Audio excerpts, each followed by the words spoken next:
오늘 여러분과 함께 읽은 이 본문의 말씀을 가지고 등장과 퇴장이라고 하는 제아의 말씀으로 함께 은혜를 나누고자 합니다. 여러분, 개인적으로 저는 1997년에 총신대학교 신학대학원에 입학해서 신대원 2학년 때부터 교회 사역을 시작했습니다.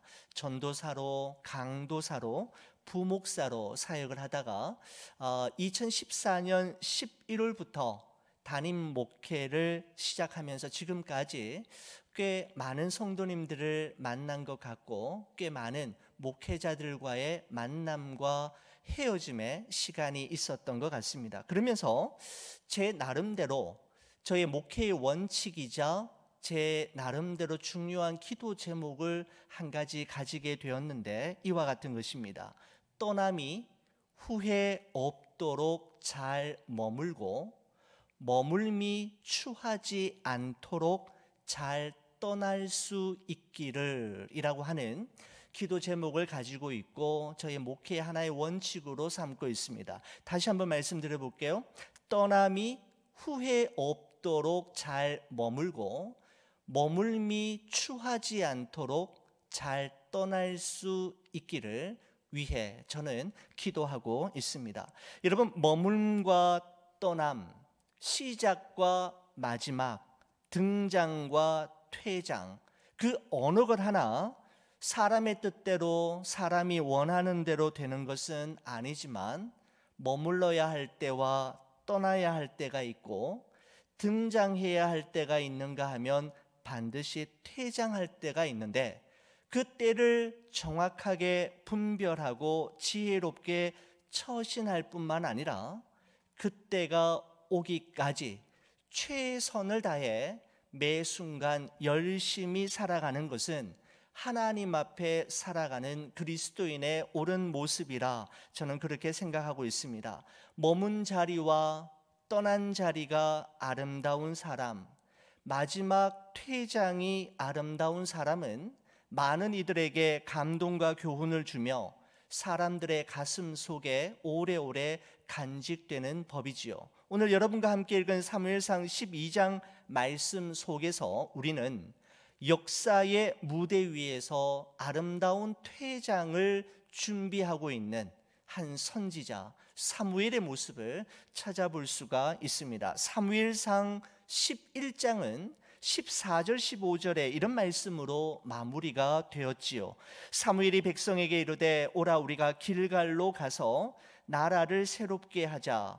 모든 백성이 길갈로 가서 거기서 여호와 앞에서 사울을 왕으로 삼고 길갈에서 여호와 앞에 화목제를 드리고 사울과 이스라엘 모든 사람이 거기서 크게 기뻐하니라 라고 말씀하고 있습니다. 여러분, 사무엘은 하나님의 말씀하신 대로 하나님께서 말씀하신 대로 라마에서 사울의 머리에 기름을 부음으로 그를 왕으로 내정하고 미스바에서 온 이스라엘 백성들을 한자리에 모아 그들의 손으로 제비를 뽑음으로 왕을 선출하였습니다. 그리고 암몬과의 전쟁을 통하여 과연 사울이 이스라엘 백성들의 왕이 될 만한 자격을 갖춘 자인지를 심사한 후에 드디어 길갈에서 여호와께 화목제를 드림으로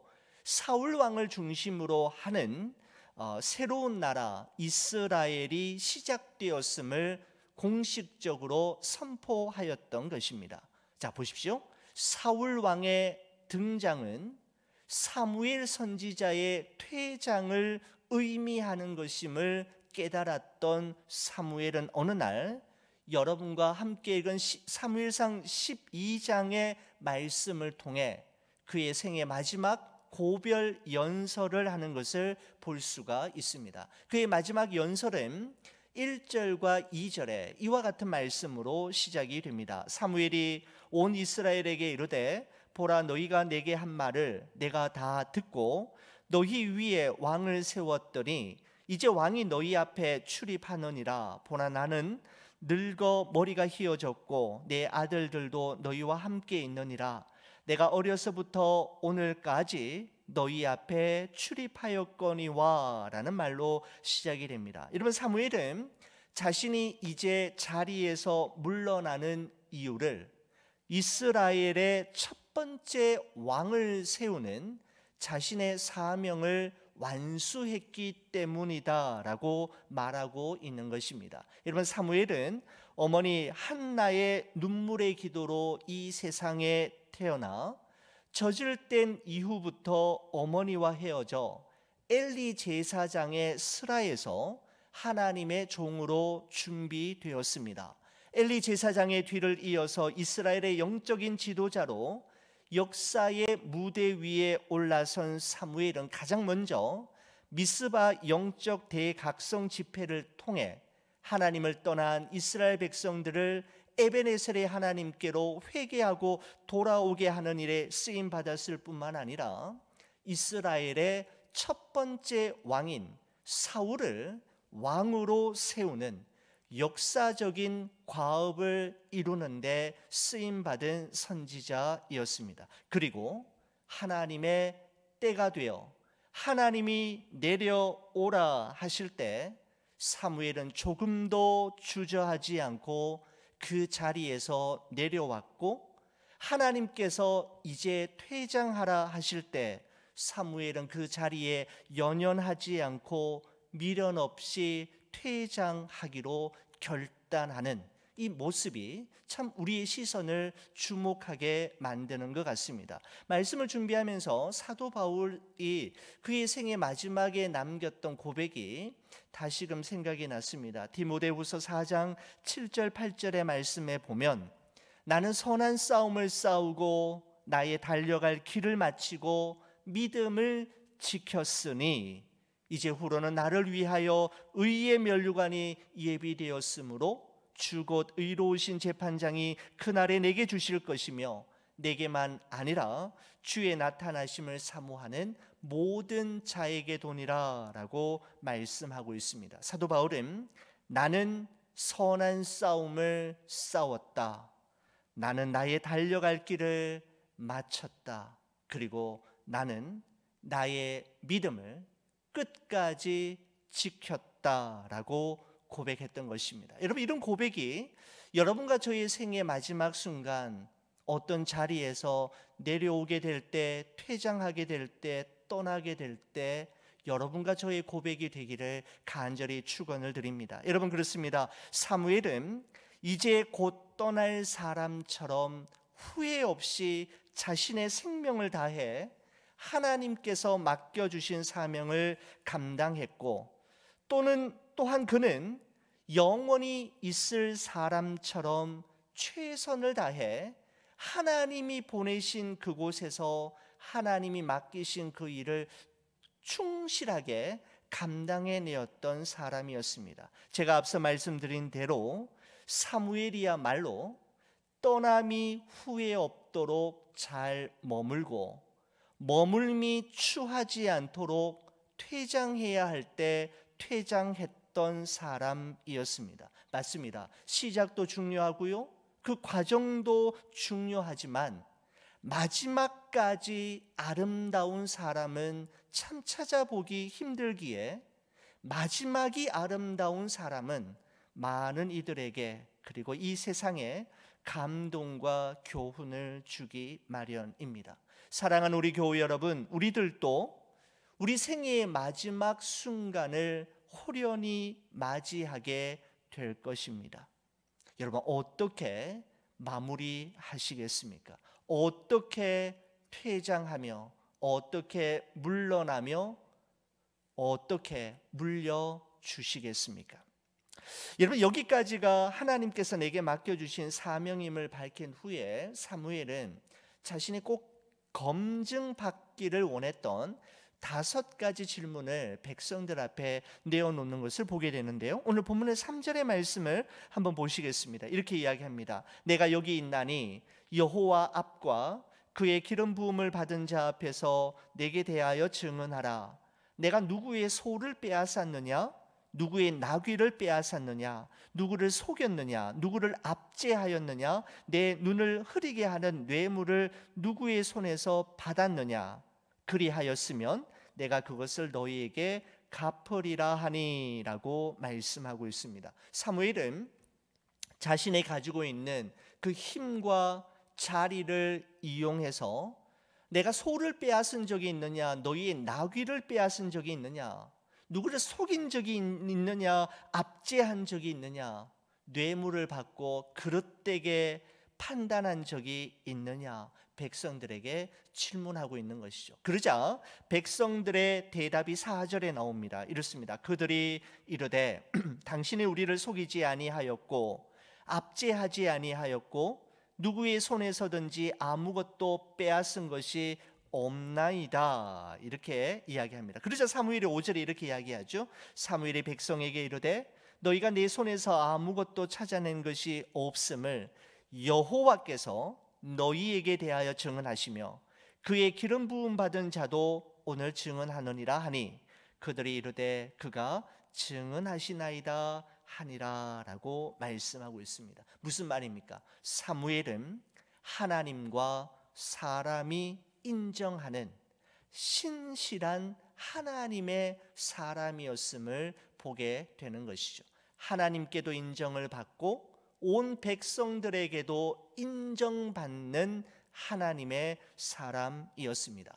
여러분, 한국에 고속도로 휴게실이나 지하철 화장실에 가면 이런 문구를 쉽게 찾아볼 수 있습니다. 아름다운 사람은 머문 자리도 아름답습니다 라고 하는 글귀를 예전에 한국에 갔었을 때 본 적이 있습니다. 여러분, 사람은 자신이 의도하든 의도하지 않든 자신이 머물렀던 자리에 흔적을 남기고 떠나는 존재입니다. 사실 우리가 떠난 자리에 대해서 특별한 신경을 쓰지 않고 우리가 떠난 자리를 다시 돌아보는 경우는 거의 없지만 우리가 머물렀다 떠난 자리는 우리가 보는 것이 아니라 우리와 함께 했던 사람들이 보게 되고 뒷사람이 보게 됩니다. 나와 함께 살았던 가족이 보고 함께 신앙생활했던 믿음의 친구들이 보게 되는 것이죠. 그리고 내가 머물렀던 그 자리를 보면서 그 사람은 나에게 어떤 사람이었는지를 생각하게 됩니다. 여러분, 그래서 떠난 자리가 아름다운 사람, 마지막이 아름다운 사람은 사람들에게 교훈을 남기게 되는 것이죠.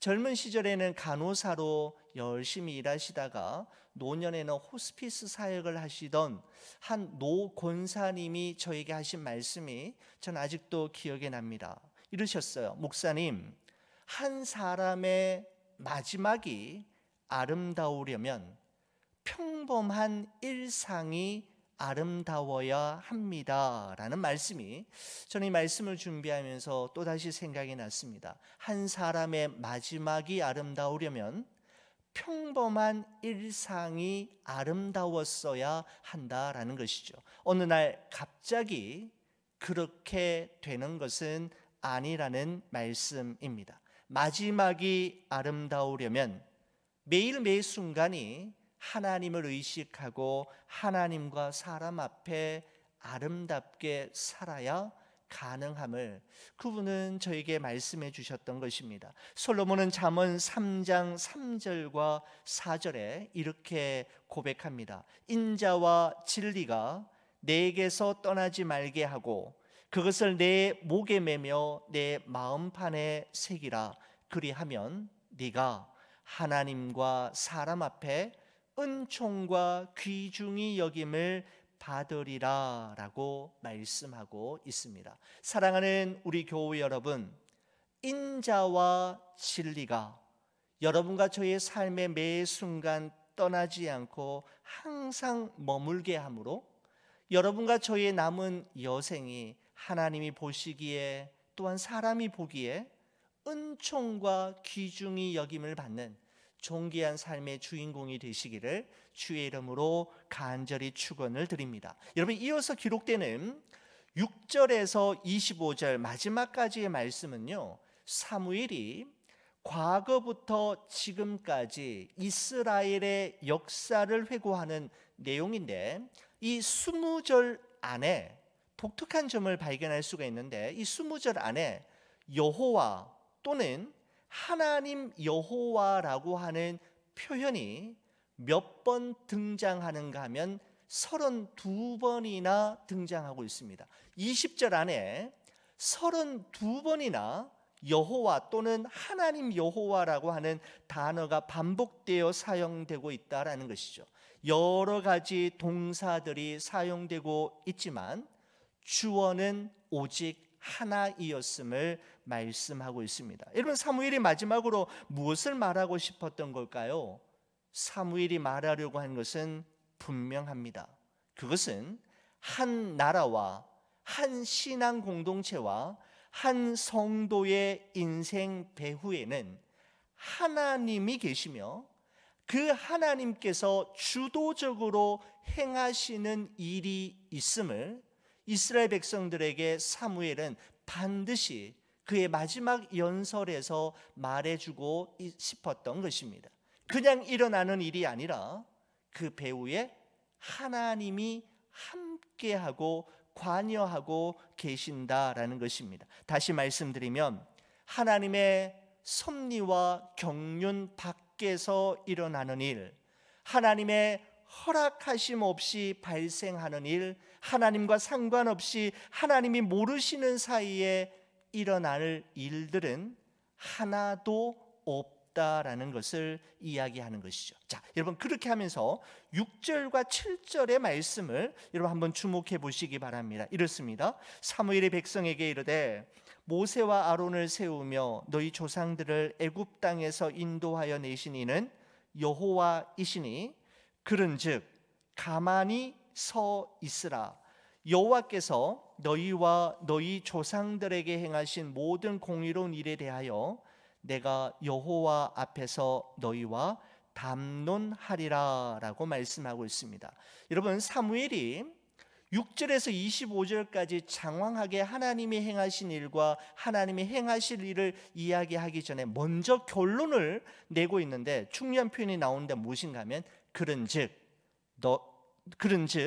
가만히 서 있으라 라고 하는 표현입니다. 그런즉 너희는 가만히 서 있으라.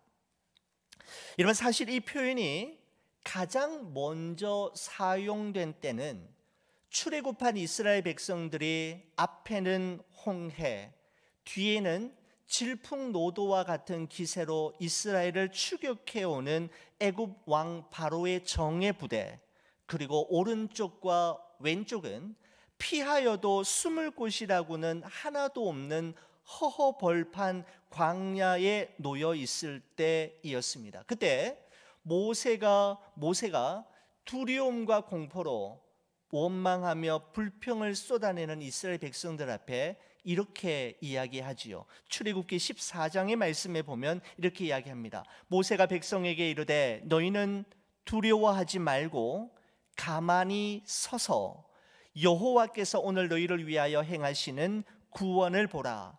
너희가 오늘 본 애굽 사람을 영원히 다시 보지 아니하리라. 여호와께서 너희를 위하여 싸우시리니 너희는 가만히 있을지니라 라고 말씀하고 있습니다. 가만히 서서 가만히 있을지니라. 여러분, 이 말은 아무 일도 하지 말라라는 뜻이 아니라 하나님께 모든 것을 맡기고 믿고 하나님을 기다리라라고 하는 의미입니다. 여러분, 사람이 참 가장 잘 안 되는 부분이 무엇인가 하면 맡기는 것과 기다리는 것이지 않습니까?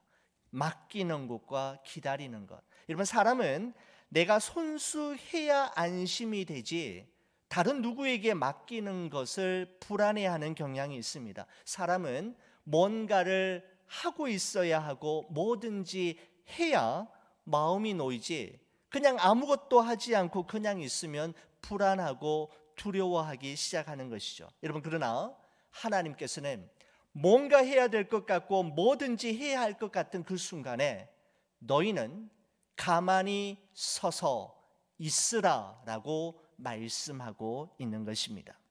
여러분, 사무엘은 자신의 생애 마지막 고별 연설을 하면서 그런즉 가만히 서 있으라, 그리하면 하나님의 역사하심을 보게 되리라 라고 말하고 있는 것입니다. 맡김과 기다림, 하나님께 맡기고 하나님의 때를 기다리는 것은 우리에게 너무 힘든 일이기는 하지만 하나님께 맡기고 하나님의 때를 기다리는 자에게 하나님은 우리가 예상치 못했던 놀라운 일을 우리에게 베풀어 주실 것임을 바로 사무엘을 통해서 우리에게 말씀해 주고 있는 것입니다. 여러분, 사무엘은 자신의 연설을 마무리하면서 이스라엘 백성들에게 한 중요한 약속을 유언처럼 남기는 것을 보게 되는데, 자, 여러분 한번 볼까요? 23절에서 25절까지 말씀입니다. 자, 23절, 25절까지 말씀 제가 한번 읽어봅니다. 나는 너희를 위하여 기도하기를 쉬는 죄를 여호와 앞에 결단코 범하지 아니하고 선하고 의로운 길을 너희에게 가르칠 것인즉 너희는 여호와께서 너희를 위하여 행하신 그 큰 일을 생각하여 오직 그를 경외하며 너희의 마음을 다하여 진실이 섬기라. 만일 너희가 여전히 악을 행하면 너희와 너희 왕이 다 멸망하리라 라고 말씀하고 있습니다. 너희를 위하여 기도하기를 쉬는 죄를 여호와 앞에서 결단코 범치 않겠노라고 약속하는 것을 유언으로 남기는 것을 보게 됩니다. 여러분, 사무엘은 이제 제사장과 사사의 자리에서 내려와 역사의 무대 뒤로 퇴장하지만 이스라엘 백성들을 위한 기도는 계속될 것이며 기도하기를 쉬는 죄를 하나님 앞에서 또한 너희 앞에서 범하지 않겠노라고 약속하고 있습니다. 기도하기를 쉬는 것을 죄라고 말하고 있는 것은 이스라엘 백성들을 위해 날마다 기도하는 것을 사무엘 선지자 자신의 마지막 남은 사명으로 삼겠다라는 의미를 강조하고 있는 표현입니다. 다른 건 못하겠지만 내가 이것만큼은 꼭 하겠는데, 바로 그것은 너희를 위하여 기도하는 것만큼은 이 자리에 내려오고 물러나고 퇴장하지만 내 코끝에 호흡이 멈추는 순간까지 기도하는 그 일을 끝까지 하겠다라는 것입니다. 여러분, 우리가 기도하지 않는 것은 사실 우리가 너무 바빠서도 아니고 절박한 기도의 제목이 없기 때문도 아닙니다. 여러분, 우리가 기도하지 않는 보다 근본적인 이유는 기도하지 않아도 하나님의 은혜와 도우심이 없어도 내 스스로의 힘과 노력으로 충분히 이 세상을 살아갈 수 있다는 교만하고 오만한 생각이 우리의 마음 깊은 곳에 자리 잡고 있기 때문입니다. 기도하지 않는 것은 교만하기 때문입니다. 여러분, 하나님께서 우리 가정과 우리 자녀를 돌보시지 않아도, 하나님께서 우리 비즈니스를 축복해 주시지 않아도, 하나님께서 내 건강과 내 안전을 지켜주시지 않아도 내게 있는 것과 내가 가진 것으로 또한 나의 열심과 수고로 얼마든지 살아갈 수 있다라고 생각하는 자기의가 가득한 사람은 결단코 기도에 무릎을 꿇고 기도의 손을 모으지 않을 것입니다. 여러분, 하지만 창조주 하나님이 우리 가정을 돌봐 주셔야만 하고 전능하신 하나님께서 우리 사업을 축복해 주셔야만 하며 인간의 생사화복을 주관하신 절대 주권이 하나님께 있음을 인정하며 우리의 건강과 안전을 지켜주셔야만 한다는 사실을 그가 분명하게 기억하고 인지하고 믿고 있다면 그 사람은 결단코 기도하기를 쉬는 죄를 범치 않게 될 것입니다. 사랑하는 우리 교회 여러분, 우리의 입술로는 하나님을 사랑한다고 말하고 하나님만 바라보며 하나님 정말 의지한다라고 말하면서도 하나님께 기도하시지 않는다면 그것은 지금 거짓말하고 있는 것입니다. 여러분, 하지만 진정 하나님을 사랑하고 하나님을 의지하고 하나님이 계셔야만 가능함을 믿는다면 그 사람은 반드시 기도할 수밖에 없는 것입니다. 여러분, 우리는 다른 사람의 아픔과 고통을 대신할 수는 없지만 그 사람을 위해 기도해 주실 수는 있습니다. 우리는 우리 자녀들의 장래를 위해 하나부터 열까지 모든 필요를 다 채워줄 수는 없지만 우리는 자녀들을 위해 기도할 수는 있습니다. 우리는 교회를 위해, 선교지를 위해, 조국 대한민국과 미국 땅을 위해, 코비드-19으로 두려움과 불안 속에 살아가는 지구촌 모든 백성들을 위해 우리가 할 수 있는 일은 정말 지극히 제한되어 있지만 우리는 그들을 위해 기도할 수는 있는 것입니다. 사랑하는 우리 성도 여러분, 기도하기를 쉬는 것을 죄로 생각했던 사무엘처럼 아무것도 염려하지 말고 걱정하지 말고 모든 일에 감사함으로 하나님께 기도하는 아버지, 기도하는 어머니 되시기를 주의 이름으로 간절히 축원을 드립니다. 기도하면 하나님의 역사하심을 보게 될 것이기 때문입니다. 새로운 달 12월이 시작되었습니다. 사무엘이 우리의 신비에 새겨놓은 기도하기를 쉬는 죄를 나는 결단코 하나님 앞에 범하지 않겠노라는 고백이 여러분과 저의 결단이요, 여러분과 저의 고백이 되기를 우리 주의 이름으로 간절히 축원을 드립니다. 우리 기도하시겠습니다.